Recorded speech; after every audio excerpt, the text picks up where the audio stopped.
The chair of the Community Police Forum in Harare in Khayelitsha says she was shocked at the killings of 8 people in the area yesterday. She says people living there are scared to speak up about crime, fearing that they too could be targeted. She spoke to Yazeed Kamaldien at the spot where 3 of the 8 bodies were found yesterday.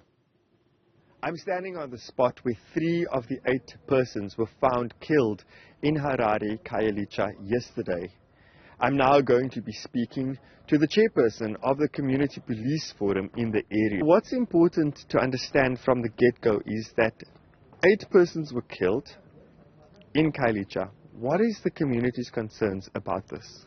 Yeah, it's really frustrating. I mean, to see that people that are not supposed to have guns, they can have so easy to have an access to to guns, and it really put a lot of fear to people.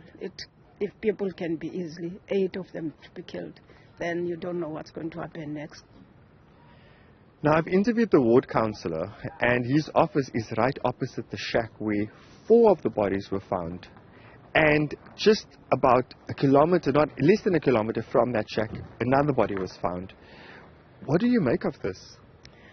Yeah. There's a lot of movement that's happening in that area. So maybe people they didn't take it as serious that something like that can happen.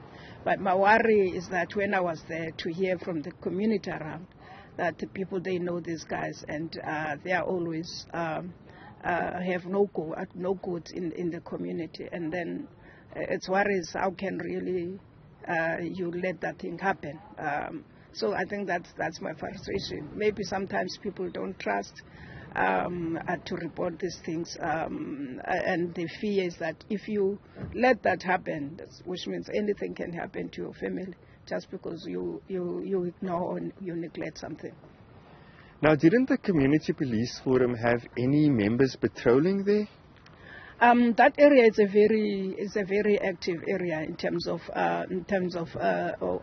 neighborhood watch, especially close to that to that area. But the problem is that the incident, in my understanding, it happened in very early mornings, or 2 or 3, but very early in the mornings, which means at that time the patrollers are not there.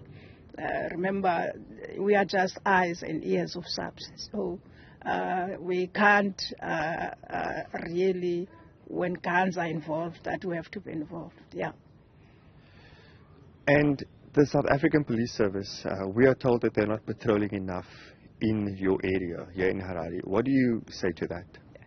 The relationship that between SAPS and the community in Harare, we've tried to improve it so much, especially to minimum calling time, because sometimes people, they call police and then it takes for ages. But now, and I think the new changes in the management of Harare SAPS, I think things happen so fast. And as the CPF, there are certain numbers that we have in order that we have to interact with communities in the phone. But I think at this point, and I think that just because people, they have a bad experience in the last, but I think they can, they have to trust the management that we have. And then we can talk about something that's happening now currently, not to talk about something that used to happen before. And we are also available because people in communities, sometimes they don't see the value of the CPF when it comes to making sure SAPS are visible in communities, because it's one of our responsibilities.